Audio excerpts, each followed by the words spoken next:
Hello everyone, कैसे हो भाई? बढ़िया। तो हम लोग क्या कर रहे हैं सर? हम लोगों का पीवाईक्यू चल रहा है अभी, है कि नहीं? पीवाईक्यू। और अगर देखें तो हम लोग पॉलिटी जो है, पॉलिटी एंड गवर्नेंस, ये पूरी तरीके से ख़त्म कर चुके हैं, है कि नहीं? जितना भी टाइम लगा 33-34 डे लगा, क्योंकि पिछले में हम लोग कम क्वेश्चन कर रहे थे, फिर एक स्ट्रैटेजी वाइज करा तो फिर अच्छे से कर सका, है कि नहीं? उसके बाद पॉलिटी ख़त्म हुआ, अभी इकोनॉमी चल रहा है। और आज इकोनॉमी का जो है वो कहेंगे डे 11 है। पॉलिटी का पूरा सीरीज़ हम लोग ख़त्म कर चुके हैं। पॉलिटी का प्लेलिस्ट भी बन चुका है। अगर आप नए हैं, आप चाहते हैं कि पीवाईक्यू कंप्लीट करें हम, तो आप पॉलिटी का भी कर सकते हैं, और ये जो इकोनॉमी का चल रहा है इसके साथ भी कंटिन्यू कर सकते हैं। साथ में इसके बाद 21 तारीख को वहाँ से ज्योग्राफी स्टार्ट होगा। हम लोगों का टारगेट क्या है कि भाई अभी जो है मिड जैन तक हम लोग अपना पूरा पीवाईक्यू कंप्लीट कर ले। इस तरीके का ये जो है ये जो पूरा सीट है वो पहले से ही टेलीग्राम में डाला गया है चैनल में, कि हाँ बहुत कुछ टेलीग्राम का चैनल का लिंक भी मांगते रहते हैं। तो भाई यूट्यूब के ये डिस्क्रिप्शंस में रहता है, या फिर यूट्यूब के साइड में जाओ करके देखोगे तो वहाँ रहता है, ठीक है? कनेक्ट हो जाओगे, या फिर डायरेक्टली सर्च भी कर सकते हो, सेम चैनल का नाम और सेम ही टेलीग्राम में भी नाम है, तो दोनों से कनेक्ट हो सकते हो, है कि नहीं? तो हम लोग तो पीवाईक्यू कर रहे हैं भाई, है कि नहीं? अब ये पीवाईक्यू होता कहाँ से है, ठीक है? कहाँ से इसमें क्वेश्चंस होते हैं, ये मेनली इम्पॉर्टेंट बात है, ठीक है? तो एक तो अपना यूपीएससी सीएससी का होता है, फिर सीएपीएफ का होता है, फिर सीडीएस का होता है, साथ में जो स्टेट पीसीएस है, पीसीएस कह लो या पीएससीस कह लो, ठीक है? MP PCS, BPSC, JPSC, UP PCS, MP और छत्तीसगढ़ पीसीएस, इस तरीके के सारे क्वेश्चंस इसमें इंक्लूडेड होते हैं, ठीक है? तो इन्हीं सारे क्वेश्चंस का हम प्रैक्टिस कर रहे होते हैं। कल जो है, अभी क्या चल रहा है, इकोनॉमी चल रहा है, तो कल जो है ये देखो यहाँ पर ही जो पॉवर्टी, हेल्थ, अनएम्प्लॉयमेंट और बहुत सारे गवर्नमेंट स्कीम से चल रहा है ये चीज़ टॉपिक। तो इसमें से कल 60 क्वेश्चन हम लोग कर चुके हैं, आज 61 क्वेश्चन करेंगे, ये भी हम डन कर चुके हैं। ये दिया हुआ है सीट टेलीग्राम में कि भाई अपना भी एक अकाउंटेबिलिटी दिखाओ कि हाँ कैसे कैसे हम कंप्लीट करते जा रहे हैं, वैसे वैसे आगे टिक करते जाएंगे, ठीक है? इसलिए ये सीट भी पहले से ही हम दे रखे हैं। ओके, स्टार्ट करते हैं। 61 क्वेश्चन से बीपीएससी का क्वेश्चन से स्टार्ट हो रहा है, 2022 का question. With reference to the bare necessity index. कभी कभी क्या होता है, क्वेश्चन में ही आंसर छुपा होता है, ठीक है? अगर उसको हम लोग अच्छे से इंटरप्रेट करने की कोशिश करें तो। अब बेयर नेसेसिटी इंडेक्स कह रहा है, बेयर का मतलब वही मिनिमम, नेसेसिटी मतलब कि ज़रूरत जितना होगा, ठीक है? तो बेयर नेसेसिटी इंडेक्स जो है, कंसिडर द फॉलोइंग स्टेटमेंट, ठीक है? विद द रेफरेंस, मतलब इसको ध्यान में रखो, बेयर नेसेसिटी इंडेक्स, और उसके बाद जो है इन सारे स्टेटमेंट को पढ़ो। तो बेयर नेसेसिटी इंडेक्स होता क्या है? तो ये जो है ना, जैसे कि हम लोगों को जीने के लिए, जो बहुत ही जीने के लिए कम से कम जो चीज़ें चाहिए, जैसे कि पानी चाहिए, सैनिटेशन चाहिए, हाइजीन चाहिए, हाउस चाहिए, इलेक्ट्रिसिटी चाहिए, कुछ एलपीजी गैस चाहिए, ठीक है? ये सब कुछ चाहिए हम लोगों को जीने के लिए। हम लोगों को न्यूरिशमेंट चाहिए हम लोगों को, ताकि जो है हेल्थ अच्छा रहे, है कि नहीं? ये सब कुछ चाहिए। तो इन सारे इंडेक्स जो बेयर नेसेसिटी इंडेक्स है, तो इन सारे चीज़ों का ये समरी बताता है, ठीक है? हम लोग को जो बेयर नेसेसिटी चीज़ है उनके समरी को बताता है ये इंडेक्स, ठीक है? तो इनके बारे में ही ये स्टेटमेंट पढ़ना है, ठीक है? The economic survey has come up with the bare necessity index at the, देखो ये क्वेश्चन 2022 का है, ठीक है? लेकिन ये अभी का इकोनॉमिक सर्वे ने उसी टाइम का आसपास के करंट अफेयर का क्वेश्चन है, ठीक है? तो bare economic survey has come up with the bare necessity index at the rural and the urban level. तो ये बात सही है कि भाई जो बेयर नेसेसिटी इंडेक्स ये जो है इकोनॉमिक सर्वे, इसके साथ जो आया था, तो ये रूरल के लिए भी लेकर के आया था, अर्बन लेवल के लिए भी लेकर के आया था, ठीक है? जो फोकस करता है भाई दोनों ही पे, ठीक है? रूरल और अर्बन पे। और क्या होता है बेसिक नेसेसरी इंडेक्स, ये हम लोग देख चुके हैं। तो ये बात सही है कि भाई दोनों जगह इसका फोकस था, ठीक है? Basic bare necessity index has been created for the all state for the 2080 only. सभी स्टेट के लिए किया, ठीक है? बेयर नेसेसिटी है तो भाई सभी स्टेट के लिए होना भी चाहिए, ठीक है? लेकिन ये कह रहा है कि फॉर 2018 के लिए ओनली, सिर्फ इसी के लिए क्या? तो नहीं, ये क्या था, ऑल के लिए किया था। कब किया था? 2012 के, फॉर 2012 के लिए किया था, और 2018 के लिए। दो डेट अपने पास आ रहा है, लेकिन यहाँ क्या कह दिया है, यहाँ क्या कह दिया है कि लास्ट ओनली 2018 के लिए, तो ये बात गलत है, ठीक है, ये बात गलत है। 2012 के लिए भी यूज़ किया था और 18 के लिए भी किया था, ठीक है, समझे। तो दूसरा गलत है, दूसरा यहाँ है, दूसरा यहाँ है, ये दोनों गलत हो गया। और पहला स्टेटमेंट सही था, तो पहला तो यहाँ भी है, यहाँ भी है, ठीक है, 1 में भी है, 2 में, लेकिन अभी हम लोग को पढ़ना पड़ेगा। The bare necessity index is based on the 26 indicator, ठीक है, तो भाई सही है, बेयर नेसेसिटी इंडेक्स जो है 26 इंडिकेटर पे बात करता है, और ये 26 इंडिकेटर जो है वो 5 डायमेंशन के अंदर आते हैं, 5 डायमेंशन के अंदर आते हैं, और इस 5 डायमेंशन के अंदर में 26 इंडिकेटर है। और ये 5 डायमेंशन कौन कौन से हैं, तो एक हो गया वाटर हो गया, सैनिटेशन हो गया, हाउस, माइक्रो इन्वायरमेंट, और साथ में अदर फैसिलिटीज़ हो गया, 1 2 3 4 और 5। तो ये 5 डायमेंशन के अंदर ये 26 इंडिकेटर को देखा जाता है, ठीक है, तो ये बात भी सही है। तो 1 और 3 कहाँ दिख रहा है, ए में दिख रहा है, मार दो यार, ठीक है, और कहीं दिख ही नहीं रहा है। 4 तो ऑटोमेटिकली समझो कि गलत हो गया, क्योंकि क्या बोल रहा है यहाँ 6 डायमेंशन, हम क्या बताएं भाई कि 5 डायमेंशन के अंदर में बात कर रहा है, water, sanitation, housing, micro environment और अदर फैसिलिटीज़, है कि नहीं। तो यहाँ 6 बोल करके ये गलत कर दिया, 4, तो ऑटोमेटिकली आंसर ए हो गया। which one is not the true statement about the PM care funds. ये क्वेश्चन PM केयर से रिलेटेड क्वेश्चन पॉलिटी में भी हम लोग देखे थे, है कि नहीं, यहाँ भी पूछ लिया। अब बताता है PM केयर से कौन सा स्टेटमेंट सही नहीं है, ये पूछ रहा है, ठीक है, कौन सा स्टेटमेंट सही नहीं है उसके बारे में बताओ। तो any person appointed a trustee shall act in a pro bono capacity, मतलब कोई भी इंसान को ऐसा trustee as a trustee appoint किया जा सकता है, और वो कैसा काम करेगा, प्रो बोनो कैपेसिटी। अब प्रो बैनो कैपेसिटी होता है ना, for public good, for public good, और दूसरे संदर्भ में कहें तो service that are rendered by a professional for a free और एट अ लोअर कॉस्ट, ठीक है, फ्रीली करेगा या फिर लोअर कॉस्ट में करेगा, ठीक है, तो इसलिए बोले ना पब्लिक वेलफेयर या पब्लिक गुड के लिए करेगा। तो ये बात सही है कि कोई भी इंसान उस पर काम कर सकता है, लेकिन हम लोगों को नॉट पूछा है। The fund consist entirely of the voluntary contribution from the individuals organisation, जो फंड है इंटायरली वॉलेंट्री कंट्रीब्यूशन है, बिल्कुल। PM केयर फंड्स किसके लिए भाई, कभी भी इमरजेंसी सिचुएशन में यूज़ करने के लिए है ना, इसमें जो पैसा होता है उसमें, तो इसमें कोई भी इंसान कभी भी पैसा डाल सकता है वॉलेंट्रीली, आपका इच्छा है तो डालो, आपका इच्छा है तो नहीं डालो। इसका PM केयर फंड का इस्तेमाल जो कोरोना के टाइम में हुआ था, इसलिए देखो 2020 में पूछा भी है, ठीक है, तो ये बात तो सही बोल रहा है, लेकिन यहाँ नॉट पूछा है। The primary objective of this is to deal with the any kind of the emergency और the distress situation to provide the relief of the affected, बिल्कुल, किसी भी तरीके का इमरजेंसी और डिस्ट्रेस आ रहा है, कोई भी सिचुएशन आ रहा है उस तरीके का, तो उसमें रिलीफ पहुंचाने का काम करेगा जो भी अफेक्टेड एरिया रहेगा, तो ये बात भी सही है। It does not get any budgetary support, बिल्कुल, बजट में इसका कोई मेंशन भी नहीं है, और भारत सरकार के द्वारा या पार्लियामेंट की तरफ से किसी तरीके का कोई सपोर्ट भी नहीं देखने के लिए मिलता है कि नहीं। तो ये सब बात तो सही बोल रहा है, तो लेकिन नॉट ट्रू पूछा, तो नॉट ट्रू भाई नथिंग, यहाँ पर ई मारो कि कोई भी ऐसा बात यहाँ नहीं बोला है कि जो सही नहीं है, सारे के सारे जो है वो सही है, तो none of the above are not true, ठीक है। Which one is not true about the Ayushman Sahakar scheme, ठीक है, सही नहीं है, कौन सा आयुष्मान सहकार सही स्कीम से बात सही नहीं है, ठीक है।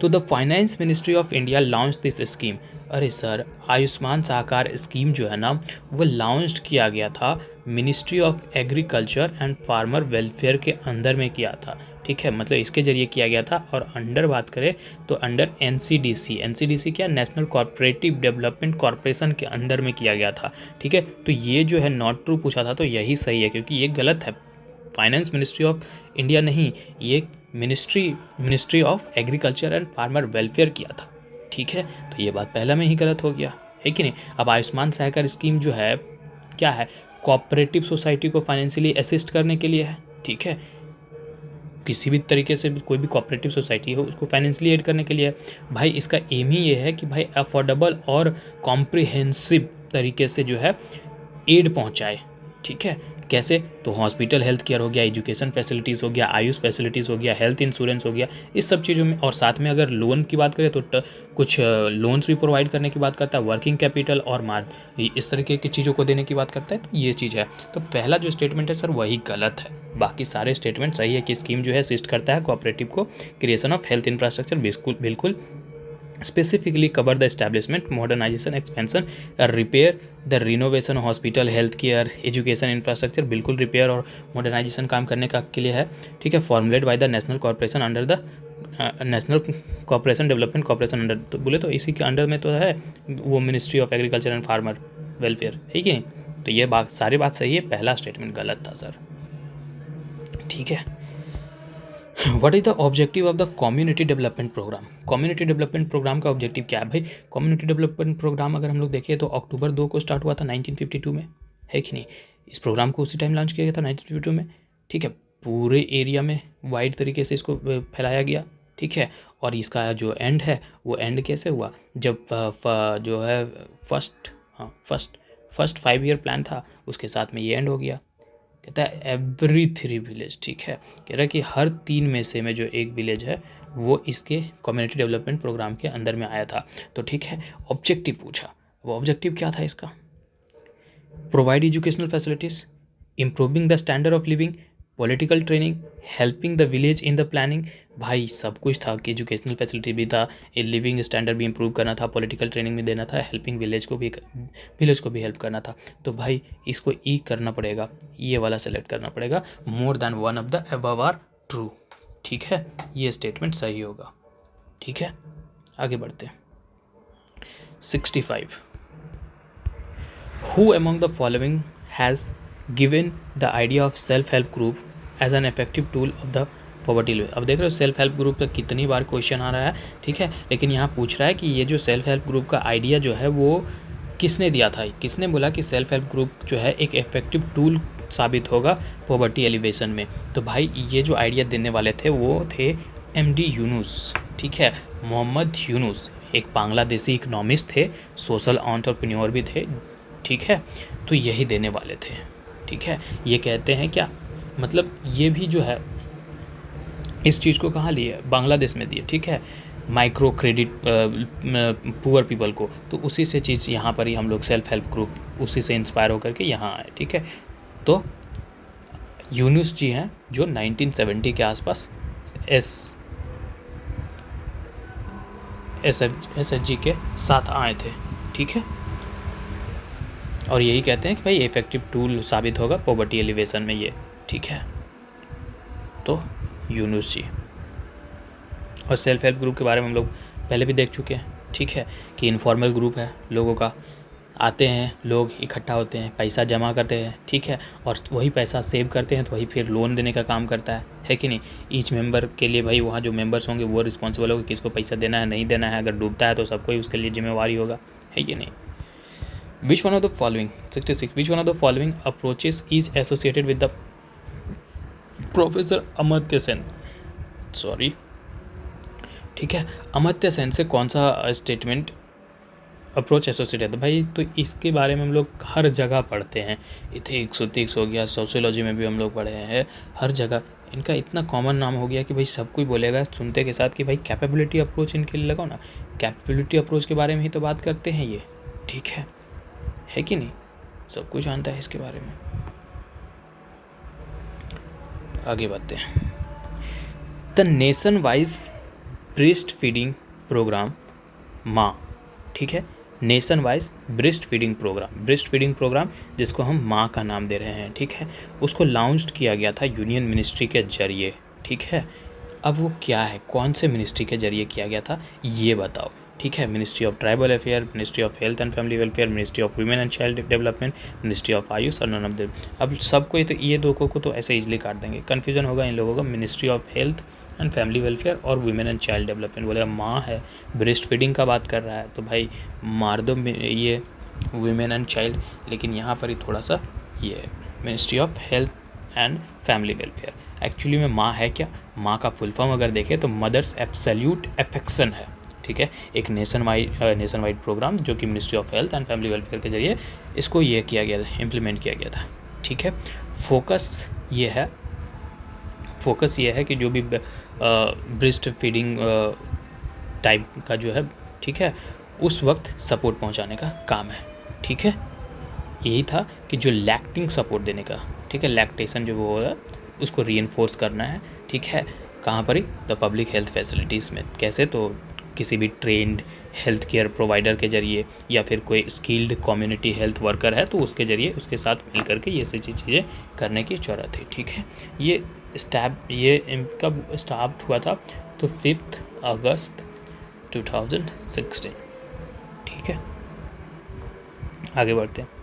Based on the scoring on SDG sustainable development goal India index, the Niti Aayog has classified various states into certain categories. Which one of the following is not one of the categories? ठीक है, देखो SDG के according में हम लोग पास जानते हैं कि 17 गोल है कि नहीं? 17 गोल है भाई कि हम लोगों को टारगेट फुलफिल करना है। ठीक है, 2030 तक ये सारे SDG अचीव करने हैं, है कि नहीं? तो 16 है, 17 है ना? ठीक है, ईच स्टेट के जरिए और यूनियन टेरिटरीज के जरिए, ठीक है, सबके जरिए ये करना है। तो भाई इसमें ना जो है इसको क्लासीफाइड किया गया है, नीति आयोग जो है क्लासीफाइड करता है। ठीक है, 4 कैटेगरीज में। ठीक है, 4 कैटेगरीज में। तो एक एस्पेरेंट, ठीक है, एक परफॉर्मर और एक फ्रंट रनर। ठीक है, एस्पेरेंट का जो है उसको रखा है 0 से 49। ठीक है, मतलब कि टोटल स्कोर जो है अचीव का वो 100 है। ठीक है, तो 100 में ये मार्क्स डिस्ट्रीब्यूट किए कि एस्पेरेंट जो है 0 से 49 में है, परफॉर्मर जो है वो 40 से 64 के बीच में है, और फ्रंट रनर जो है वो 65 से 99 के बीच में, और इसी के बीच में एक आ जाएगा जो लास्ट में आ गया तुम्हारा अचीवर्स। ठीक है, लेकिन यहाँ पूछा है कि इनमें से कौन कैटेगरीज नहीं है, तो एस्पिरेंट का नाम बोले, परफॉर्मर का नाम बोले। ये जो फास्ट रनर है ये फास्ट रनर ही गलत है क्योंकि फ्रंट रनर है।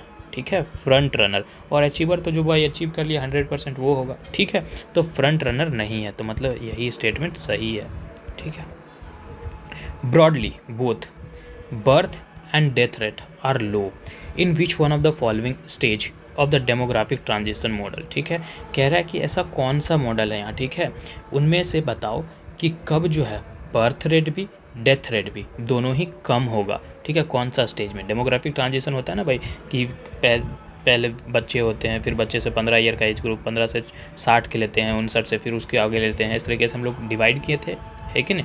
तो भाई एक ट्रांजिशन होता है, तो ट्रांजिशन जिस वक्त हो रहा होता है डेमोग्राफिक ट्रांजिशन, तो उस वक्त जो है ये फेजेस से गुजरता है। ठीक है, फेजेस से गुजरता है। तो जो पहला फेज होता है ना, फर्स्ट फेज जिसे हम हाई स्टेशनरी के नाम से भी जानते हैं, और उसमें क्या होता है कि भाई जो बर्थ रेट है वो भी हाई होता है। ठीक है, और जो डेथ रेट है वो भी हाई होता है, दोनों। ये पहला स्टेज है। ठीक है, दूसरा स्टेज सेकेंड स्टेज जिसे हम कह रहे हैं उसे हम कहते हैं अर्ली एक्सपैंडिंग स्टेज, जिसमें क्या होता है कि जो डेथ रेट होता है ना वो धीरे धीरे डिक्लाइन करना स्टार्ट होता है। ठीक है, डेथ रेट डिक्लाइन करना स्टार्ट होता है। ठीक है, और जो बर्थ रेट होता है ना वो कांस्टेंट टाइप में या रिमेन सेम के टाइप में रहता है। ठीक है, फिर तीसरा स्टेज आता है जिसे हम लोग लेट एक्सपैंडिंग एज के पीरियड के नाम से भी जानते हैं। इसमें क्या होता है कि जो डेथ रेट है वो डिक्लाइन करने लगता है, लेकिन जो बर्थ रेट है वो थोड़ा सा उससे कहते हैं ना कि ये भी करता है लेकिन उतना ज़्यादा नहीं। ठीक है, मतलब करने लग जाता है। ठीक है, और चौथा जो स्टेज होता है, जो लास्ट स्टेज होता है, ठीक है, उस वक्त कि भाई दोनों ही जो बर्थ रेट है और जो डेथ रेट है वो लो हो जाता है। मतलब यहाँ बर्थ रेट भी लो और डेथ रेट भी लो, और इसी को जो हम लोग कहते हैं लो स्टेशनरी एज कहते हैं। ठीक है, तो यहाँ जो birth rate low death rate low है तो इसी को हम कहते हैं लो स्टेशनरी एज। ठीक है, which one of the following is a pull factor for migration. देखो, कहीं माइग्रेशन मतलब क्या होता है, एक जगह से दूसरी जगह लोगों का जाना। ठीक है, और जाने के पीछे 2 कारण होते हैं, एक तो होता है पुश फैक्टर, एक होता है पुल फैक्टर। तो कहता है इनमें से बताओ यहाँ पर एक कौन पुल फैक्टर है कौन पुश फैक्टर है। पुल फैक्टर मतलब कि जो खींचे तुमको कि मेरे पास आओ। ठीक है, तो तुम कोई गांव में हो, तो गांव में एजुकेशन सिस्टम नहीं है, बाहर जाओगे शहर में तो अच्छा एजुकेशन मिलेगा, गांव में स्कूल नहीं है तो अच्छा, बाहर जाओगे तो अच्छा स्कूल्स मिलेगा, बाहर में हेल्थ फैसिलिटीज़ मतलब कि गांव में हेल्थ फैसिलिटीज़ अच्छा नहीं है, बाहर हेल्थ हेल्थ फैसिलिटी अच्छा मिलेगा, तो ये सारे फुल फैक्टर रहते हैं, ठीक है। तुम्हारे गांव में इनकम अच्छा नहीं है, कम मिलता है इनकम, बाहर में ज़्यादा इनकम मिलता है, तो ये पुल फैक्टर है। पुश फैक्टर हो गया कि यहाँ तुम्हारा कुछ डिस्ट्रक्शन आ गया, क्वैक आ गया, हार्ट क्वैक आ गया, कुछ प्रॉब्लम्स आ गया, तो जिसकी वजह से तुमको मजबूरन जाना पड़ा, तो उसको बोलते हैं पुश फैक्टर, जबरन जाना पड़ रहा है, ठीक है। तो यहाँ से पूछ रहा है कि कौन जो पुल फैक्टर है। नेचुरल डिजास्टर पुश फैक्टर में आ जाएगा, ठीक है। हाई वेजेस, बिल्कुल हमको गांव में हाई वेजेस नहीं मिल रहा था, हमको बाहर देख रहे हैं कि हाई वेजेस मिल रहा है, तो हम वहाँ चले जाएंगे, तो B is the right answer, ठीक है। जहाँ हमको मिलेगा हम चले जाएंगे, ठीक है। आगे ऑप्शन पढ़ने का ज़रूरत नहीं है, ठीक है। लो इनकम, हाउसिंग शॉर्टेज, ये सब नहीं। विच one of the following statement is not correct, इनमें से कौन सा स्टेटमेंट सही नहीं है। When the economy grows slowly, ठीक है, जब इकोनॉमी स्लोली ग्रो कर रहा है तो then its potential the unemployment rate it rises. भाई क्या बोल रहा है, नॉट करेक्ट बोल रहा है, लेकिन जब यहाँ क्या कह रहा है, जब इकोनॉमी स्लोली ग्रो कर रहा है, ठीक है, स्लोली ग्रो कर रहा है, देन इट्स पोटेंशियल, इसका पोटेंशियल यहाँ है और ये धीरे धीरे ग्रो कर रहा है। द अनएम्प्लॉयमेंट रेट राइजेस, भाई ग्रो कर रहा है, अगर इकोनॉमी ग्रो रहा है तो राइज कैसे करेगा, थोड़ा थोड़ा अनएम्प्लॉयमेंट तो कम होगा, ठीक है, लेकिन क्या कर रहा है, अनएम्प्लॉयमेंट रेट राइज कर रहा है, बढ़ रहा है, ठीक है, और यहाँ नॉट करेक्ट पूछा है, तो ठीक है, इकोनॉमिक धीरे धीरे बढ़ रहा है, दैन इट्स पोटेंशियल तो अनएम्प्लॉयमेंट रेट, भाई ठीक, हाँ ये बात भी ठीक है कि पोटेंशियल यहाँ तक यहाँ है पोटेंशियल, मतलब यहाँ तक हमारा क्षमता है, लेकिन हम क्या कर रहे हैं, यहाँ तक ही जा रहे हैं, नीचे ही गए हैं, तो ठीक है, अनएम्प्लॉयमेंट रेट राइजेस कर रहा है, तो ये बात सही है, लेकिन पूछा नॉट करेक्ट है। A structural employment occurs when the job are eliminated by the change in the demand for the particular goods for due to the automation।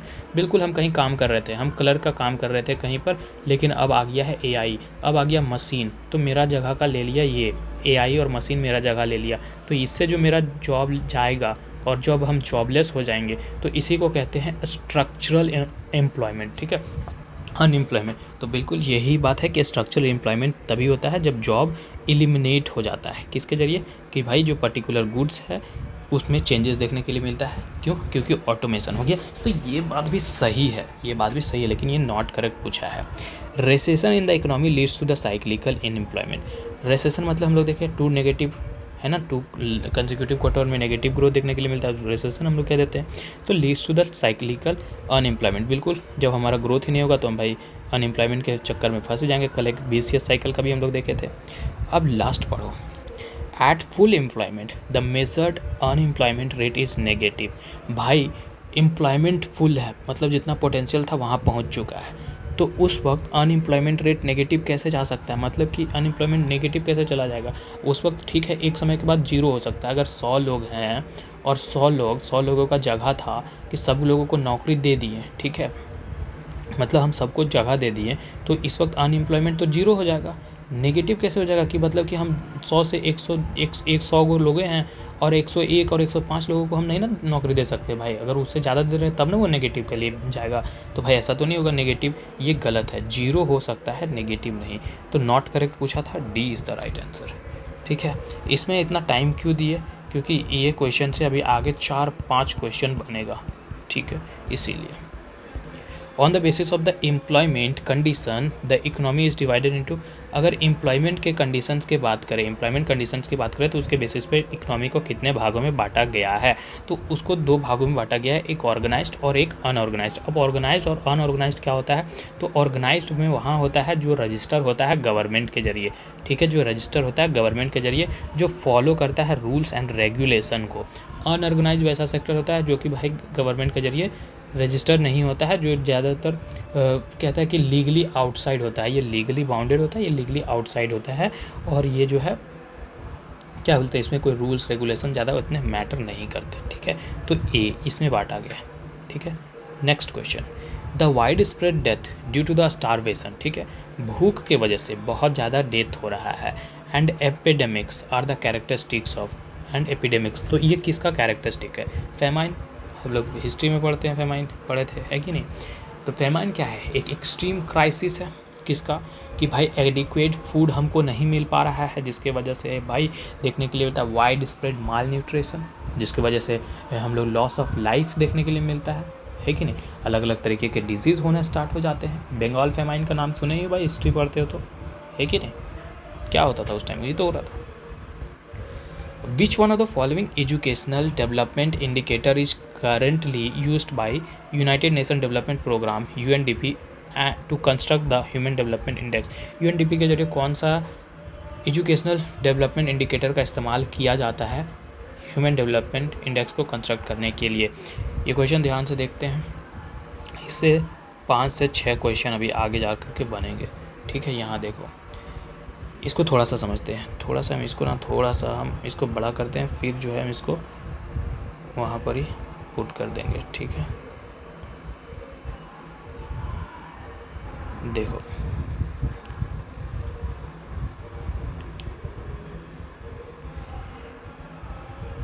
ऐसा है कि कुछ मल्टी डायमेंशनल पॉवर्टी इंडेक्स है। ठीक है, global multi dimensional poverty index की बात करें तो कौन ये करता है? Oxford poverty and human development index. ठीक है, एंड यूएन डेवलपमेंट प्रोग्राम। ठीक है, अब इसमें क्या है, मल्टी डायमेंशनल पॉवर्टी में किन किन चीज़ों को लेते हैं? हेल्थ को लेते हैं, एजुकेशन को लेते हैं और स्टैंडर्ड ऑफ लिविंग को लेते हैं।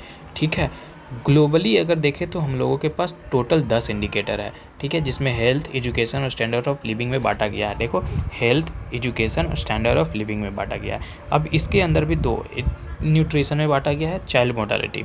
एजुकेशन में year of schooling and school attendance. Standard of living में कुकिंग फ्यूल किस तरीके का इस्तेमाल कर रहे हो, सैनिटेशन क्या है और ड्रिंकिंग वाटर क्या है, इलेक्ट्रिसिटी क्या है, हाउसिंग और एसेट क्या है। ठीक है, ये ग्लोबल वाला है। इंडिया में आएंगे तो इंडिया में 2 चीज़ एडिशनल बढ़ जाता है, 2 इंडिकेटर एडिशनल, कि मैटरनल हेल्थ और बैंक अकाउंट का बढ़ जाता है। ठीक है, इंडिया का। ठीक है, इंडिया अगर मल्टी डायमेंशनल पॉवर्टी इंडेक्स देखें जो नीति आयोग के जरिए कैलकुलेट किया जाता है, तो उसमें देखेंगे तो सारे जो 10 हैं multi dimensional global multi poverty index वाला जो है वो तो होगा ही, लेकिन इंडिया में 2 इंडिकेटर बढ़ जाता है। तो health, education, standard of living सब यही था।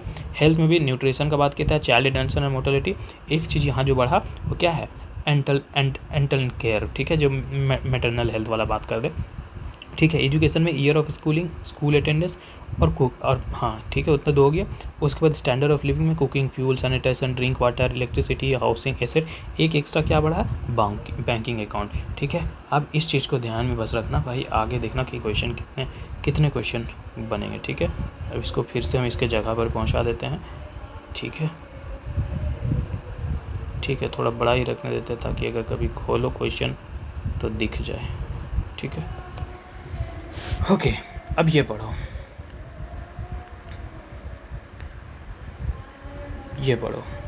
इसमें किसका इस्तेमाल करता है?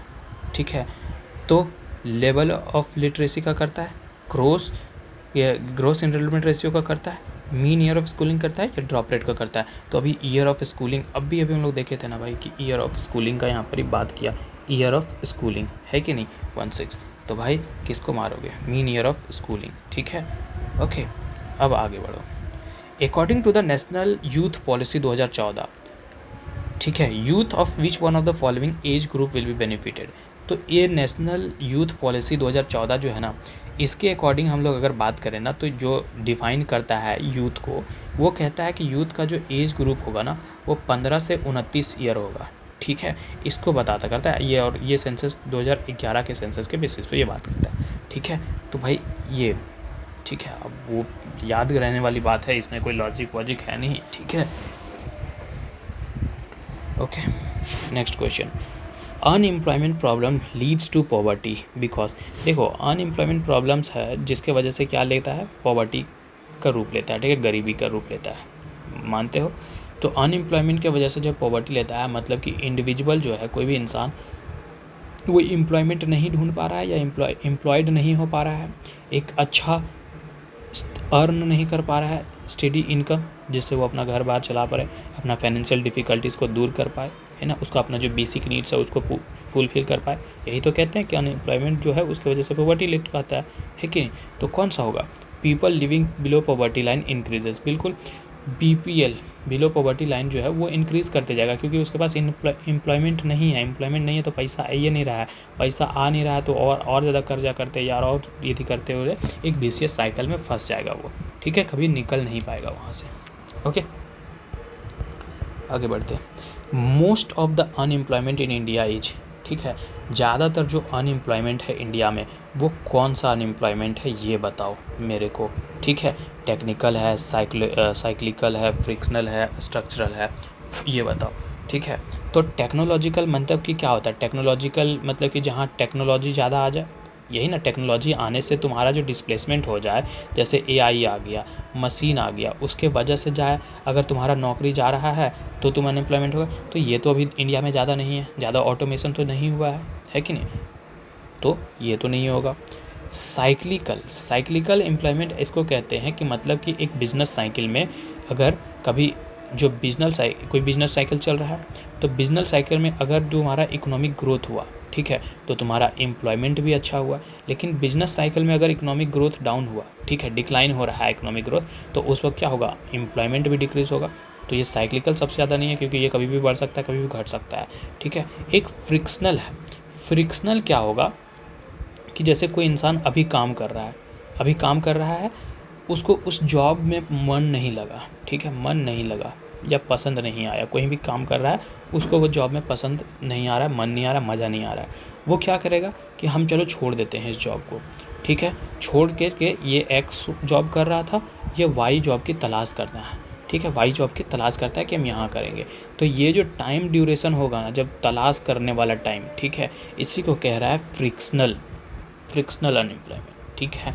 जहाँ टेम्प्रोरी हम इसको देखते हैं कि इंडिविजुअल जो है जॉब को सर्च कर रहा है, एक नए अपॉर्चुनिटी की तलाश में है, तो उसी को हम कहते हैं फ्रिक्शनल। इसको हम लोग दूसरे नाम से भी जानते हैं, ठीक है, वॉलेंट्री अनएम्प्लॉयमेंट, क्योंकि हम तो यहाँ कर रहे थे ना नौकरी भाई, हमको तो कुछ पैसा मिल रहा था ना, लेकिन हम जानबूझ करके छोड़ करके दूसरे की तलाश में गए, ठीक है, तो ये हो गया फ्रिक्शनल। तो इंडिया में जो है ना, वो सबसे ज़्यादा कौन है मालूम, वो है स्ट्रक्चरल, स्ट्रक्चरल है। अब ये स्ट्रक्चरल एम्प्लॉयमेंट जो है, ये स्ट्रक्चरल क्या है, तो भाई जो स्किल चाहिए हमको, ठीक है, एम्प्लॉयमेंट के लिए जो स्किल चाहिए, वो स्किल ही मैच नहीं कर पा रहा है, लोगों के पास वो स्किल ही नहीं है, ठीक है। वही बात है कि हम लोगों को पढ़ाया तो जा रहा है, लेकिन जो डिमांड है वो नहीं पढ़ाया जा रहा है, तो जिसके वजह से स्किल मैच के वजह से जो है हम लोग सबसे ज़्यादा अनएम्प्लॉयमेंट देखने के लिए मिलता है, ठीक है। क्योंकि अभी क्या है, इकोनॉमी पूरी तरीके से रैपिडली चेंज हो रहा है कि नहीं, हर एक चीज़ में नया डिमांड चाहिए भाई, हर एक चीज़ में हर अगला दिन एक नया चीज़ की आविष्कार भी हो रहा है, और हर एक चीज़ में नया चीज़ चाहिए भी, इनोवेशन के तौर पे देख लो, कंप्यूटराइज पे देख लो, ऑटोमेशन पे देख लो, कहीं भी चाहिए नया चाहिए, और लोग जो हैं उसको मैच ही नहीं कर पा रहे। तो सबसे ज़्यादा जो अनएम्प्लॉयमेंट है इंडिया में वो है स्ट्रक्चरल, ठीक है। आप बोले कि भाई इसमें भी क्यों दिए टाइम इतना, तो आगे इसमें भी 5-6 बनेगा, क्योंकि अभी देखो स्ट्रक्चरल एक हम वहाँ समझाए थे कि नहीं समझाए थे, तो स्ट्रक्चरल वहाँ से था ना, तो स्ट्रक्चरल यहाँ भी बना, ओके।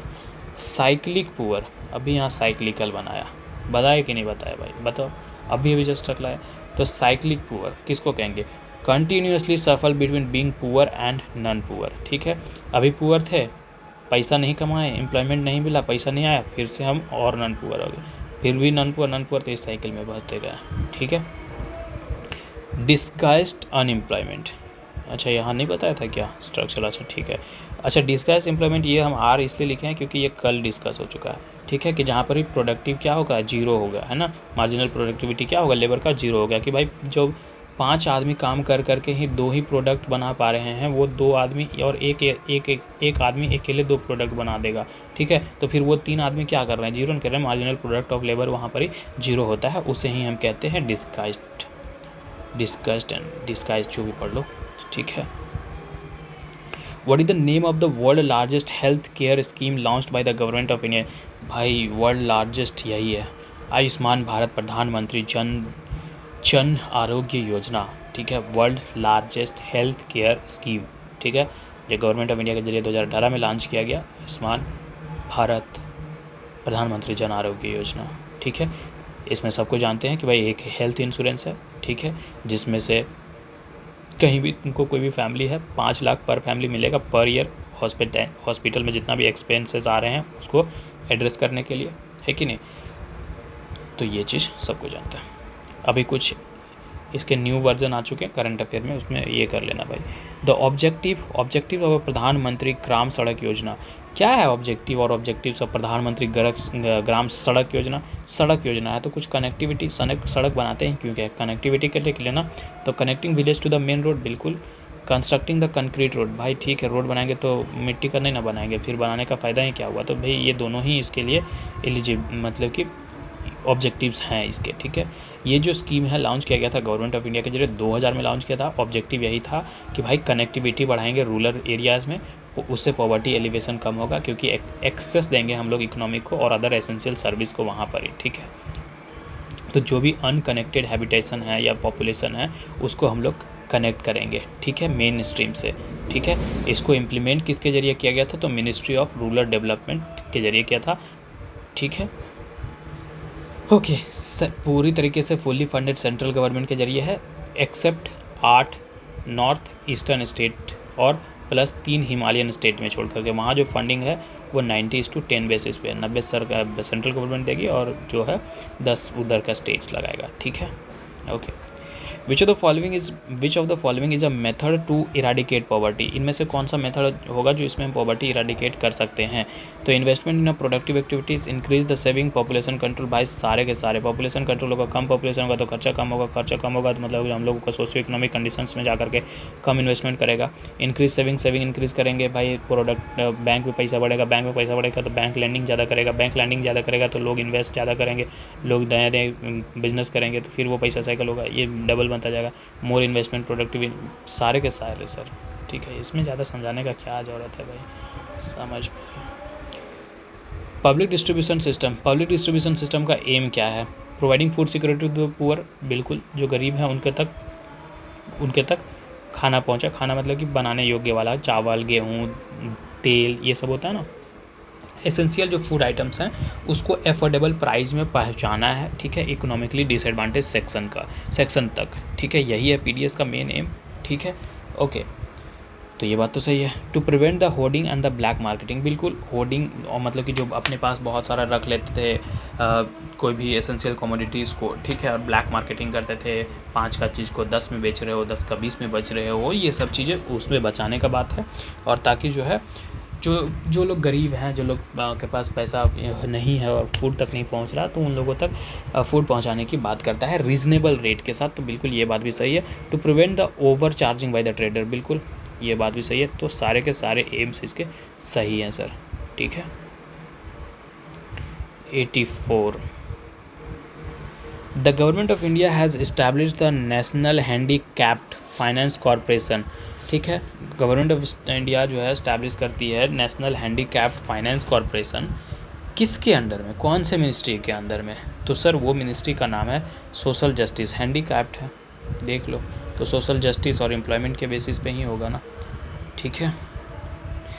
ये जो है national handicapped finance and development corporation पूरी की पूरी तरीके से होली ओन्ड कंपनी कह सकते हैं, गवर्नमेंट ऑफ इंडिया का है। 1997 में इसका इस्टेब्लिशमेंट हुआ था under ministry of social justice and empowerment के अंदर में, ठीक है। तो D is the right answer. Which one of the following indices is the most suitable to assess the intensity of poverty in the India? भाई ये पीछे का अगर PYQ है तो उसमें देख सकते हैं, और अभी जो हम पर आकर के आए कि भाई हम लोगों को जो है किसका इस्तेमाल करते हैं, मल्टी डायमेंशनल पॉवर्टी इंडेक्स का। इसी चीज़ को तो हम लोग नापने के लिए करते हैं, है कि नहीं।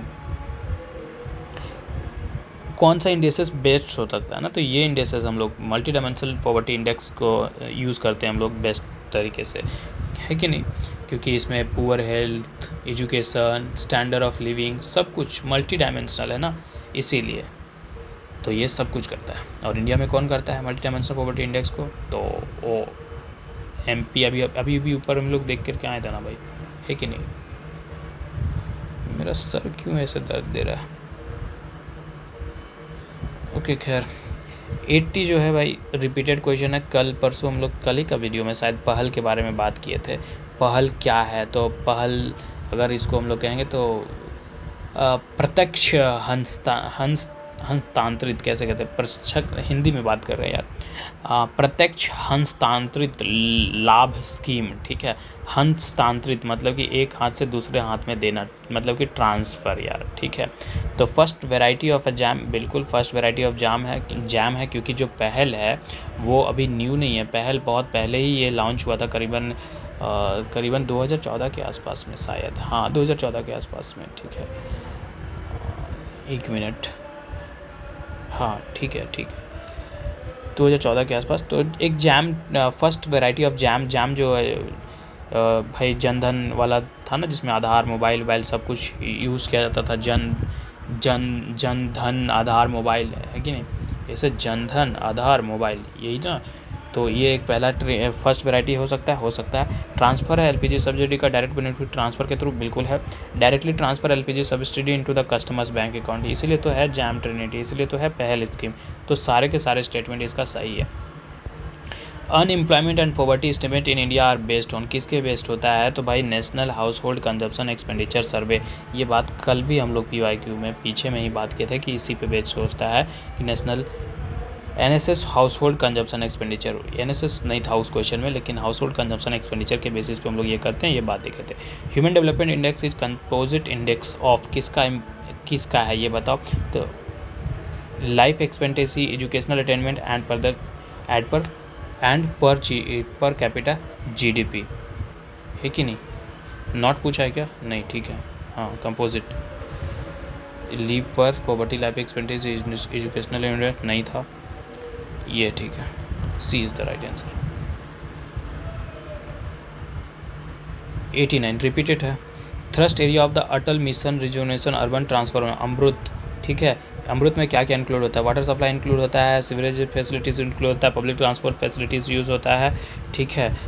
क्रिएशन ऑफ पार्क और creation of centres specially for the children, बिल्कुल ये भी होता है। और drain to the reduce plastics, सब कुछ सब होता है यार। पहल में कल ही बात हुआ था कि नहीं हुआ था कि अमृत क्या है, एक नेशनल अर्बन रिन्यूएबल प्रोग्राम है, गवर्नमेंट ऑफ इंडिया के जरिए लॉन्च किया गया था 2015 में, ठीक है। बात करता है कि जो क्वालिटी लाइफ है उसको इम्प्रूव करना है, अर्बन एरियाज़ में बेसिक कम्युनिटीज़ पहुंचाना है। बेसिक कम्युनिटीज़ में क्या क्या आ जाएंगे, वाटर आ जाएगा, सप्लाई आ जाएगा, सीवरेज, स्ट्रॉम वाटर ड्रेनेज आ जाएगा। साथ में इसका एम ये भी है कि भाई जो सिटीज़ का वैल्यूज़ है, ठीक है, उसको इंक्रीज़ कराओ, ग्रीनरीज़ को डेवलप कराओ, एकदम वेल मेंटेन ओपन स्पेस बनाओ, जैसे कि ओपन स्पेस में का मतलब है पार्क बनाओ, ताकि जो है पॉल्यूशन को रिड्यूस किया जा सके, ठीक है। और पब्लिक ट्रांसपोर्ट में स्विच हो, यही सब कुछ अटल मिशन फॉर द रिजुवेनेशन में ये बात करा गया है अमृत में, है कि नहीं। तो सारे के सारे बात सही है, ठीक है। देखो यार, स्टेटमेंट है और एक एजम्पशन है, कह रहा है you have to consider the statement and assumptions and decide which of the assumptions follow the statement, ठीक है। स्टेटमेंट पढ़ो और उसके बाद एजम्पशंस पढ़ो और बताओ कि कौन सा एजम्पशन सही हो रहा है, ठीक है।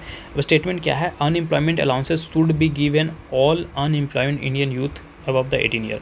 कह रहा है कि अनएम्प्लॉयमेंट अलाउंसेस, भत्ता, बेरोज़गारी भत्ता जो है वो हर अनएम्प्लॉयड इंडियन यूथ को देना चाहिए जो 18 साल से ऊपर है, ये स्टेटमेंट बोल रहा है। अब इस पे से हम क्या एजम्पशन निकाल सकते हैं कि जो अनएम्प्लॉयड यूथ है इंडिया में, उसको मॉनेटरी सपोर्ट चाहिए। बिल्कुल अनएम्प्लॉयमेंट है भाई, पैसा कमा ही नहीं रहे, तो उसको तो भैया चाहिए ना भैया, मॉनेटरी सपोर्ट चाहिए कि नहीं चाहिए, तो बिल्कुल चाहिए।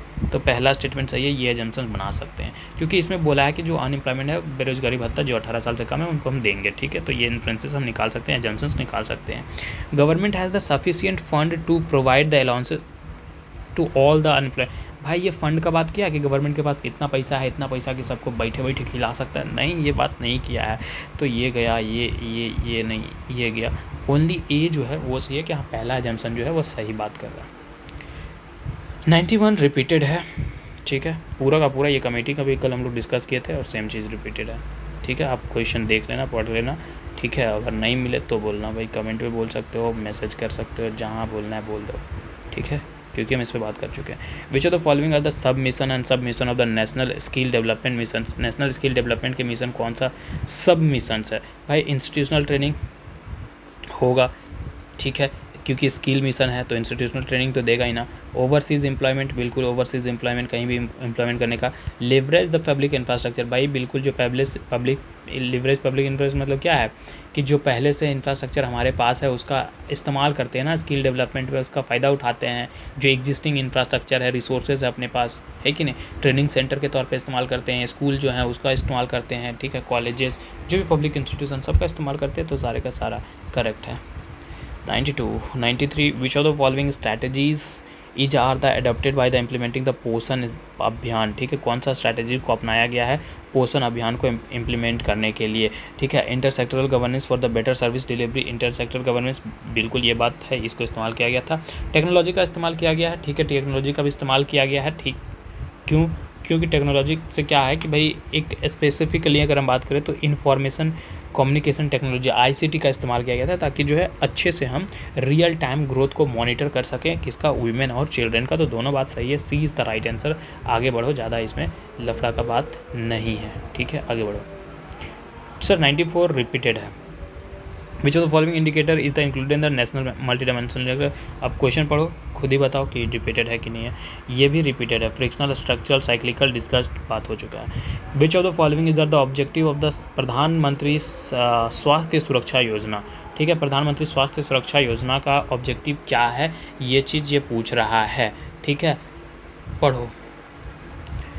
Correcting regional imbalances in the ability of the tertiary health care service. बिल्कुल, प्रधानमंत्री स्वास्थ्य सुरक्षा योजना का एक एम तो यही है। प्रधानमंत्री सुरक्षा योजना है क्या भाई, 2003 में इसको अनाउंस किया गया। ऑब्जेक्टिव यही था कि भाई जो रीजनल इम्बैलेंसेस है, क्योंकि हमारा इंडिया डाइवर्सिटी से बड़ा हुआ है और जो है हर एक जगह एक जैसा नहीं है हमारा भारत, कहीं का ट्रेन कुछ है, कहीं कुछ है, कहीं कुछ है, इस तरीके से है हमारा, ठीक है। तो जो रीजनल इम्बैलेंस है, इसको ठीक करने का एक एम था, तो बिल्कुल इसमें इसका एक एम ये भी था, ठीक है, कि भाई ठीक है, एड्रेस करता है प्रधानमंत्री स्वास्थ्य सुरक्षा योजना जो है ये एड्रेस करता है जो डिस्पैरिटीज़ है डिस्ट्रीब्यूशन में, उसको एड्रेस करता है, ठीक है।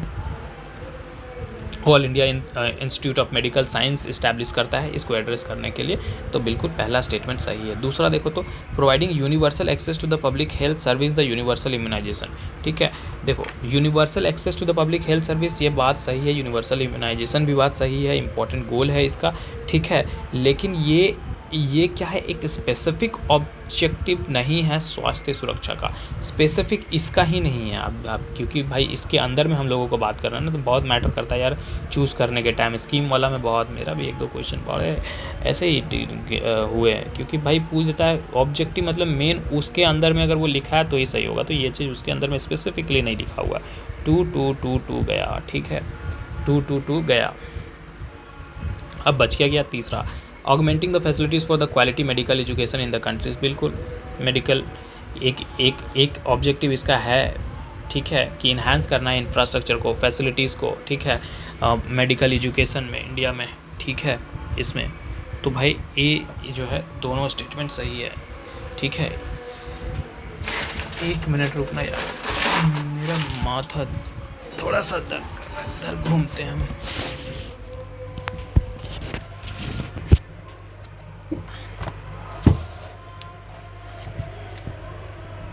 अरे यार,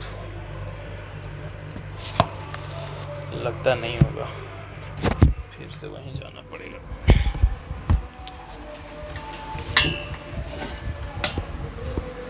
चलो ठीक है, ज़्यादा क्वेश्चन है नहीं, 12-13 क्वेश्चन हुआ है, आगे बढ़ते हैं। Who among the following formulated the concept of the poverty measurable development indicator in the Indian subcontinent? सबसे पहले कह रहा है कि कौन फॉर्मुलेट किए थे concept of poverty measurable development indicator, तो भाई दादा भाई नौरोजी साहब थे। दादा भाई नौरोजी अपने किताब poverty and un British rule in India में लिखते हैं, बताते हैं कि कैसे जो है एस्टिमेशन करना है, तो उसी में लिखे हैं अर्लीस्ट एस्टिमेशन की अगर बात करें पॉवर्टी लाइन का, तो उसमें कहते थे वो उन्होंने एस्टिमेट किया कि ₹16 से लेकर के ₹35 पर कैपिटा पर ईयर, ठीक है, इस चीज़ का एस्टिमेशन उन्होंने दिया, उन्होंने प्रपोज किया इस पॉवर्टी लाइन को, ठीक है, कि इसमें जो है मिनिमम बेसिक डाइट के बारे में भी बात करते हैं कि जो राइस, जो चावल, गेहूँ, ठीक है, दाल हो गया, ठीक है, वेजिटेबल्स, घी, ऑयल, सैल्ट, ये सब भी बात हो गया। तो इन सब चीज़ का लेकर के वो 16 से ₹35 का कुछ एस्टिमेशन किए थे, ठीक है। साथ में उन्होंने एक टर्म ये भी टर्म क्वाइन किया था, द ड्रेन ऑफ वेल्थ, हम सब जानते हैं, हिस्ट्री में पढ़ते भी हैं, ठीक है। ड्रेन ऑफ वेल्थ मतलब इकोनॉमिक एक्सप्लॉयटेशन जो इंडिया का किया जा रहा था ब्रिटिश कॉलोनियल के रूल के जरिए, ठीक है, तो उसमें भी हम लोग जानते हैं। ओके, ज़्यादा इस पर नहीं, आगे बढ़ते हैं। Which of the following statement with the regard to the national rural employment guarantee act 2005, ठीक है, नरेगा, जिसको अब हम लोग कहते हैं MG नरेगा, उनसे कौन सा बात सही है ये पूछ रहा है। 75 क्या, ये 75 दिन काम के लिए बोलता है, नहीं 100 दिन का बोलता है ना। It gives the higher wages to women worker, higher wages नहीं सर, इक्वल वेजेस बात करता है। Peoples are generally given both skilled and unskill. Sir अगर मनरेगा में काम कर रहे हैं तो आप अनस्किल हैं तभी आपको काम मिल रहा है, तो यहाँ पे स्किल क्यों बोल रहे हैं, ये बात गलत है। This is the implemented only in the rural areas of the India. ये बात सही है कि हाँ सिर्फ और सिर्फ ये रूरल एरिया में ही इम्प्लीमेंट हुआ है। If you are to borrow browse a table of a recent period showing the life expectancy at a birth for all the categories of the rural urban and the male female division for the all state of India, you are not likely to observe that। कह रहा है कि अभी life expectancy का अगर table तुम देखो, ठीक है, स्क्रॉल करो, जैसे यूट्यूब इंस्टाग्राम में स्क्रॉल करते हो उस तरीके से अगर स्क्रॉल करो, ठीक है, तो तुमको देखने के लिए मिलेगा, ठीक है, कि जो लाइफ एक्सपेक्टेंसी है एट द बर्थ, ठीक है, हर एक कैटेगरी, चाहे रूरल ले लो चाहे अर्बन ले लो, ठीक है, मेल फीमेल डिवीज़न ले लो, हर एक स्टेट का ले लो, तो तुमको क्या नहीं ऑब्जर्व करने के लिए मिलेगा, which are you are not likely to observe that, क्या नहीं देखोगे, ठीक है, ये बताओ। Urban life expectancy is higher than the rural, ये तो दिखेगा मेरे को कि अर्बन लाइफ का अच्छा है, क्योंकि भाई अर्बन लाइफ में हेल्थ फैसिलिटीज़ अच्छे हैं, वहाँ पर ही जो है सब कुछ अवेलेबल है ना, मेडिकल फैसिलिटीज़ ईजिली अवेलेबल, तो ठीक है, अर्बन लाइफ एक्सपेक्टेंसी जो है हायर है रूरल से, ये बात सही है, ये देखने के लिए मिलेगा। Male life expectancy is higher than the female, ये नहीं देखने के लिए मिलेगा। इसमें हम लोग कहते हैं इक्वल जैसा बात करते हैं कि ठीक है इंडिया में, ठीक है, ओवरऑल लाइफ एक्सपेक्टेंसी जो है इम्प्रूव हुआ है, तो ये हमको देखने के लिए नहीं मिलेगा। तो ओनली जो है क्या बोलता है कि नॉट करेक्ट बोला था, तो B is the right answer, ठीक है। 100 रिपीटेड है सर, मिस मैच अगर है तो क्या होगा, स्ट्रक्चर बताएं, डिस्कस, अल्टर एंड साइक्लिक सब हो चुका है। Which one of the following is the biggest cause of incident of the migration of the female, अगर कह रहा है कि सबसे बड़ा कारण क्या है, मुख्य कारण क्या है कि जो महिलाएं जो है माइग्रेट करती हैं एक जगह से दूसरे जगह, एम्प्लॉयमेंट के लिए, एजुकेशन के लिए नहीं, तो मैरिज के लिए, शादी के लिए होता है। 46% ऑफ द टोटल माइग्रेशन जो होता है वो मैरिज की वजह से ही होता है सर, ठीक है। आगे बढ़ते हैं। विच one of the following statement regarding the sex composition is not correct, sex composition से रिगार्डिंग कौन सा बात सही नहीं है, ठीक है, ये बताओ। इट इन सम कंट्री, अगर सम कंट्री कह दिया तो इंडिया क्या दुनिया में बहुत सारे कंट्रीज़ है, किसी भी बात को तुम झुटला पाओगे, सम कंट्री कहीं ना कहीं वो बात सही निकल जाएगा। Sex ratio is express as the number of the males per 1000, तो ये बात ऑटोमेटिकली सही है भाई। सम वाला में कभी तुम संदेह मत करना, सम वाला में उसको ऑटोमेटिकली सही माना। सम कंट्रीज हो, कुछ कंट्री हो सकता है भाई। In India sex ratio is express as a number of the females per 1000 mail, अरे ये बेसिक से बात है, सबको जानता है कि हाँ भाई ठीक है, number of females per 1000 mails में ही करते हैं। At world level sex ratio is about 102 males per 1000 female, ठीक है, वर्ल्ड लेवल पे सेक्स रेशियो को देखा गया है 102 मेल्स पर 100 फीमेल्स, ठीक है, देखने का तरीका है। In Asia there is a high sex ratio, Asia में हाई सेक्स रेशियो नहीं है। इन जनरल बात करें तो एशिया में लो सेक्स रेशियोज़ है। कंट्री हो गया जैसे कि China, India, Saudi Arab, Pakistan, Afghanistan, सब में लो सेक्स रेशियो है, ठीक है, तो ये नॉट करेक्ट पूछा था। Who among the following given the concept of human development, human development का कंसेप्ट किन्होंने दिया, तो महबूब उल हक में दिया। महबूब उल हक हैं कौन, एक पाकिस्तानी इकोनॉमिस्ट हैं, यही इंट्रोड्यूस करते हैं कंसेप्ट ह्यूमन डेवलपमेंट का, ठीक है, ओके। और क्या है भाई कि ह्यूमन डेवलपमेंट क्या क्या कंसिडर करेगा, एजुकेशन को देखेगा, health care, income distribution, gender equalities, ये सब चीज़ के बारे में देखेगा, ठीक है। 4 पिलर्स के बारे में बात करते हैं। ह्यूमन डेवलपमेंट का 4 पिलर है, ठीक है, इक्विटी, सस्टेनेबिलिटी, प्रोडक्टिविटी और एम्पावरमेंट, ठीक है, इन सब 4 चीज़ों की बात करते हैं।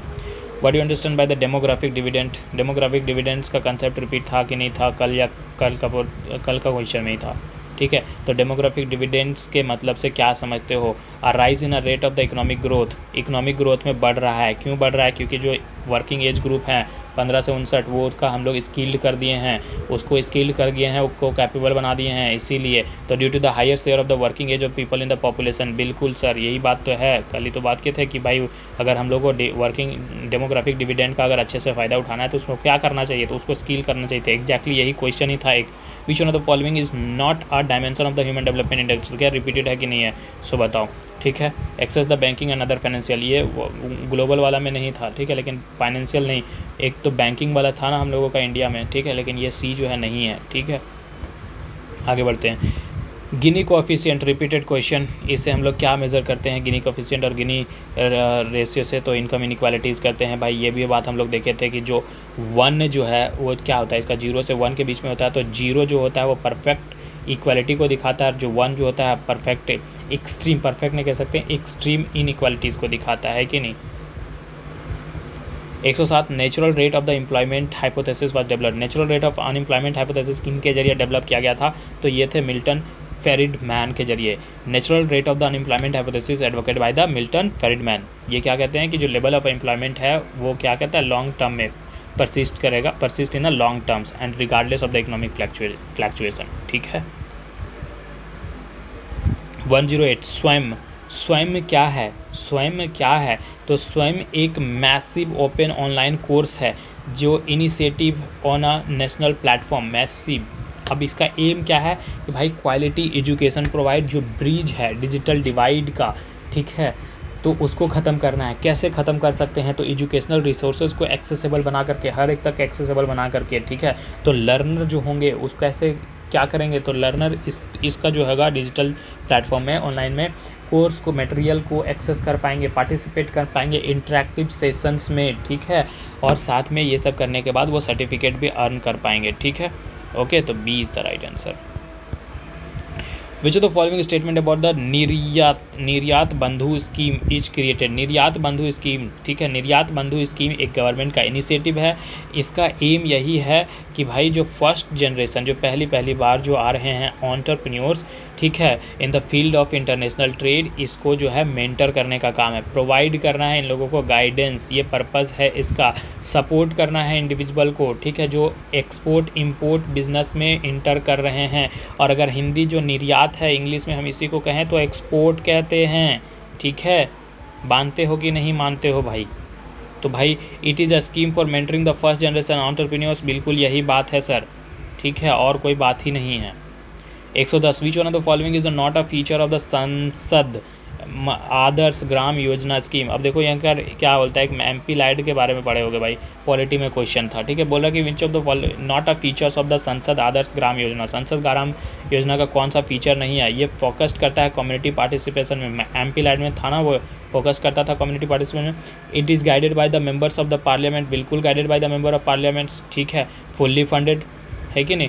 मेंबर्स ऑफ पार्लियामेंट, उसी को तो कह रहे हैं MP LAD, members of parliament local area development schemes, जो 5 करोड़ दिया जाता है एनुअली, एलोकेट होता है ना 5 करोड़ हर एक ईच एमपी कॉन्स्टिट्यूंसी में, है कि नहीं। और कैसे? तो भाई थोड़ा सा कम्युनिटी इन्वॉल्वमेंट को भी उन लोगों को साथ में कर लेते हैं, है कि नहीं।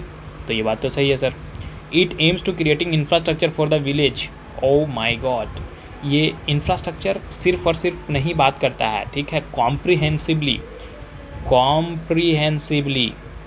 आप क्यों कह रहे हो क्रिएटिंग इंफ्रास्ट्रक्चर? ये सर्टेन हो गया, स्पेसिफिक हो गया, ये बात नहीं है, गलत है। कॉम्प्रिहेंसिवली डेवलप की बात करता है तो नहीं, तो आंसर यही सही है, ठीक है, क्योंकि वो नॉट पूछा था।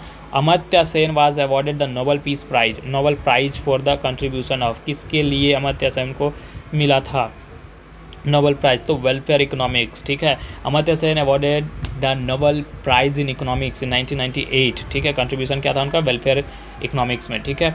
उनका वर्क जो है बेसिकली अगर मेनली कहें फोकस्ड किस पे था, तो मेजरमेंट, किसका मेजरमेंट? तो पॉवर्टी का, पेमेंट्स का, ठीक है।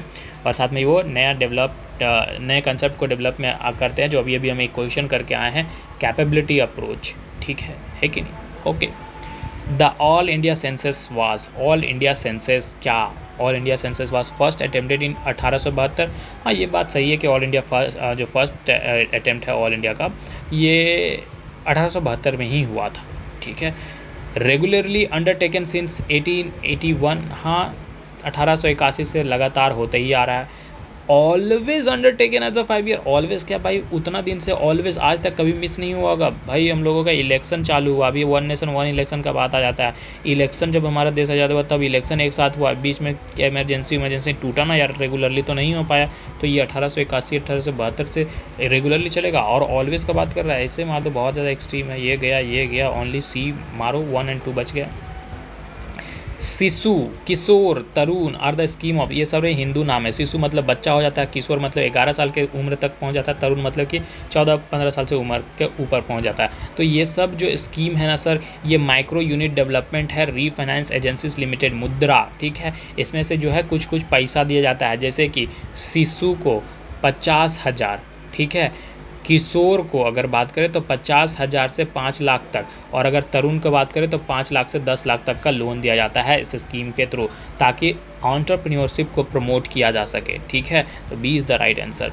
Which of the following is are the example of the transfer payment. Transfer payment मतलब कि यहाँ पर ही अर्निंग तुम नहीं कर रहे हो, सिर्फ पैसा यहाँ था, पैसा यहाँ से यहाँ ट्रांसफ़र कर रहे हैं, पैसा अर्न नहीं हो रहा है, सिर्फ ट्रांसफ़र हो रहा है। ठीक है, ट्रांसफ़र पेमेंट मतलब कि वो सिर्फ गवर्नमेंट करेगा किसको, इंडिविजुअल्स को, ठीक है, और किसी भी ग्रुप को, without expectations of any goods and service, बिना किसी, मतलब जैसे तुम्हारे पापा देते हैं तुमको, ठीक है, तुमसे कुछ एक्सेप्ट थोड़ी करते हैं कि तुम ये देखो ला करके दोगे, वो ला करके दोगे, नहीं, पॉकेट मनी के लिए जो देते हैं ना वो पैसा। ठीक है, तो कौन सा चीज़ को कहोगे। ठीक है, पहला अनएम्प्लॉयमेंट अलाउंसेस, बेरोजगारी भत्ता दे रहा है, तो हमसे सरकार ये उम्मीद थोड़ी कर रहा है कि हम तुमको बेरोजगारी भत्ता दे रहे हैं तो तुम हमको कुछ दोगे बदले में, तो नहीं, बिल्कुल ये बात सही है कि हाँ पेमेंट ऑफ सैलरी, पेमेंट हो रहा है, हम बोले पेमेंट नहीं होगा, पेमेंट ऑफ सैलरी को हम लोग ट्रांसफ़र नहीं समझेंगे, क्योंकि यहाँ पेमेंट होगा, हम लोग अर्निंग कर रहे हैं, इसके बदले में हम लेबर दे रहे हैं अपना, हम मेहनत दे रहे हैं, लेकिन कैसा है ट्रांसफ़र ऑफ पेमेंट मतलब कि विदाउट एक्सपेक्टेशन कि हम आपको कुछ देने वाले हैं। ठीक है, सोशल सिक्योरिटी ये भी होगा, ओल्ड एज पेंशन ये भी होगा। ठीक है, तो मतलब कि 1, 3 and 4 C is the right answer. Which of the following is not an objective of the Rashtriya Uchchatar शिक्षा अभियान, रूसा, राष्ट्रीय उच्चतर शिक्षा अभियान का ऑब्जेक्टिव क्या नहीं है? Improve the overall quality of the private educational. भाई अगर ये गवर्नमेंट का है तो गवर्नमेंट का प्राइवेट में काहे हाथ धोएगा? राष्ट्रीय उच्चतर शिक्षा अभियान जो है इसका एम है कि भाई ठीक है कि इम्प्रूव करना है एक्सेस, इक्विटी, क्वालिटी और क्वालिटी, ये सब कुछ कहाँ पर है? हायर एजुकेशन में, है कि नहीं? और ये स्पेसिफिकली टारगेट करेगा गवर्नमेंट इंस्टीट्यूशन के बारे में, ये प्राइवेट का क्यों करेगा? नॉट करेक्ट पूछ रहा है, यही मारो ना भाई। Which of the following statement is are the false, कौन सा गलत है ये बताओ। तो बताओ। Wage boards are the tripartite in nature with the representative from the worker and employers and independent members. अरे वेज बोर्ड्स क्या होता है ये पहले जान लो भाई। वेज बोर्ड क्या होता है? एक ट्राइपार्टाइट, ठीक है वही पढ़ेंगे, body establish by the government, ठीक है, गवर्नमेंट के जरिए इस्टेब्लिश किया जाता है एक फिक्स्ड एंड रिवाइज वेज के लिए फॉर अ स्पेसिफिक इंडस्ट्री, किसी भी इंडस्ट्री के लिए, ठीक है। क्या करता है? ये consist of the representative of employers, इसमें कुछ एम्प्लॉयर्स होते हैं, एम्प्लॉयज़ होते हैं और कुछ इंडिपेंडेंट मेंबर्स होते हैं। पर्पस क्या होता है इसका वेज बोर्ड का? कि भाई प्रमोट करे स्टैंडर्डाइज वेज स्ट्रक्चर को, ठीक है, बेटर इंडस्ट्रियल रिलेशन को बनाए रखे, ठीक है। In sector lack sufficient and trade, जो सेक्टर जो है जो लैक कर रहा हो सफिशिएंट ट्रेड बार्गिंग में, ठीक है, पावर्स में, उनके लिए, ठीक है। तो पहला जो स्टेटमेंट है कि ट्राइपार्टाइट इन नेचर, तो बिल्कुल ट्राइपार्टाइट है कुछ, क्योंकि ट्राइपार्टाइट इसलिए क्योंकि कुछ एम्प्लॉयर्स हैं, कुछ एम्प्लॉयज़ और कुछ इंडिपेंडेंट मेंबर्स हैं, 3 तरीके के मेंबर्स रह रहे हैं, इसलिए हाँ ठीक है। Except for the wage board for the journalist and the not journalist, all the other wages boards statutory in nature. ये कहना गलत होगा कि सारे स्टैट्यूटरी इन नेचर होगा। क्यों? क्योंकि कुछ तो ऐसे होंगे कि जो लॉ के ज़रिए बनाए गए होंगे, है कि नहीं? कुछ तो होंगे जो लॉ के ज़रिए बनाए जा रहे होंगे, कुछ ऐसे इस्टेब्लिश किया गया होगा लेगिस्लेशन के ज़रिए, एग्रीमेंट के ज़रिए, कुछ एडमिनिस्ट्रेटिव ऑर्डर के ज़रिए बनाए, तो दूसरा गलत है। अब दूसरा गलत है